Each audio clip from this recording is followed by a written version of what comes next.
Joining us is Tanya Mihalek, New South Wales One Nation leader, and Bronwyn Bishop, former House Speaker. Thank you to both of you. Good evening. Good to see you both. Bronwyn, we'll start with you.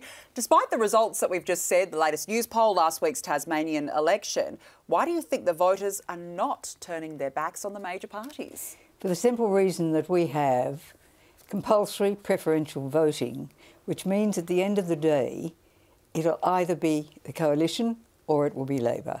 And that's because of the allocation of preferences. Now, if you're in the United States, for instance, where you've got two dominant parties, the Republicans and the Democrats, you've now got a candidate in Robert Kennedy who is going to really skew the vote in America. They have a problem, just as they did when George Bush had Ross Perot running, cost him the election. So, but here, because of compulsory allocation of preferences, it will be either one of the major parties. Now, in the time I've been in the from the time I've been in the Parliament to now, there were 16 different small parties which rose up and collapsed. Everything from the Nuclear Disarmament Party to the Darren Hinch Party. Now Jackie Lambie's gone in half because one's gone. We've had Mr Palmer and his party. They all rise up. Democrats were there for 25 years. Collapsed internally, Greens picked it up, and then Labor has tried to copy the Greens and its vote goes down. You've got to be strong and stand for what your party is meant to stand for, and your people that you elect have to reflect that. OK, on the other end then, Tanya, why do you think that voters are actually, in fact, turning away from the two major parties? Well, I think the evidence is actually there when you look at the federal elections over the last 15 years. So let's look at the 2007 Rudd election. Labor won with 43.4%, and it's now polling at, what, 32%. In fact, it won an election at 33%. Tony Abbott won in 2013 with 45.6% of the vote. Now, as you said rightly earlier, it's 37% that the Liberals are polling at. So the last federal election, 31.7% of people voted for either an independent or a minor party. So, and the last three federal elections, there hasn't been a landslide result, OK? In fact, it's been hard to predict elections at each time. And that tells you that people are unsure about how to vote and they are moving away from the major political parties. And the evidence is in the Tasmanian state election as well, where almost 25% of people polled for a minor party or independent. At Queensland by-election, Ipswich West, 25% of people voted for two minor parties. So they are moving away. The evidence is there in the votes. I mean, you make my point, Tanya. You make my point. Well, when a party strays away from what it believes in, what its core business is, its vote goes down.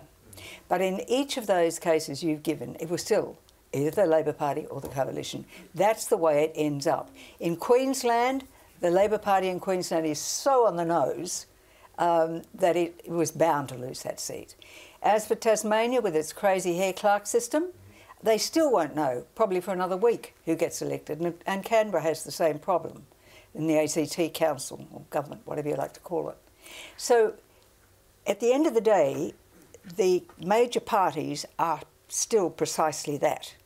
Well, but the problem they have to address is being true to their core beliefs. Does it come down to policy as well, Bronwyn, that people are turning off? They're going, well, the Liberal Party and the Labor Party are not listening to me. They're not listening to my ideas. They're not putting a plan together for the future. We just had an immigration debate and our jurors said exactly that. Yeah, let's have a look at it. When Tony Abbott was the leader, you all knew what he stood for. You knew what the party stood for. He had a landslide. Malcolm Turnbull takes over. He's like, so much like the alternative government, and he lost 14 seats. Absolutely. Peter Dutton's in there now for an opposition leader in his first term. His vote is doing this. And he's strong and he's purposeful and he'd make a good Prime Minister. So it's not a question of turning away. There's always room. Look, I'll name some of the parties we've had. As I said, I named a couple, but there's the Motor Enthusiast Party, the Australian Shooters Party, the Australian Christian Democrats, Call to Australia, Darren Hinch, Family First, Jackie Lamb. None of this addresses why the polling has dropped for the major parties. It's still dropped, and it's dropped because there are issues of trust. But it comes There's back. issues of disconnect. And you know Malcolm Turnbull, the Liberal Party elected him as leader, knowing all too well that he would be putting this Greens agenda in that made people really angry. And of course, so many people I meet each day tell me, look, I vote for One Nation now. I used to vote for the Liberal Party, but I left because of Malcolm Turnbull. I mean, there are people that have moved away from the Liberal Party because the Liberal Party has spent way too long virtue signalling. They're almost on par with the Labor Party on a lot of issues when it comes to the Greens agenda. And you know this, Bronwyn. But again, you're making my case.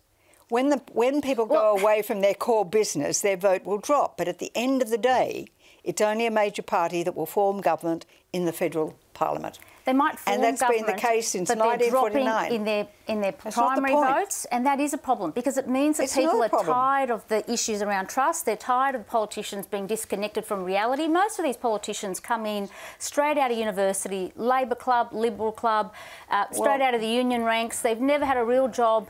And they walk in and they just follow a playbook when it comes to the major political parties. I spent 27 years in one, so I know. I've had more freedom than I've ever had under One Nation. I'll be able to speak my mind now as being part of the One Nation party. Well, look, you both have your say. We're running out of time, unfortunately. I'd love to keep going. I love listening to what you both say, but let's call on the jury. The question to our jurors, are voters turning their back on the major political parties? You have 10 seconds to deliberate.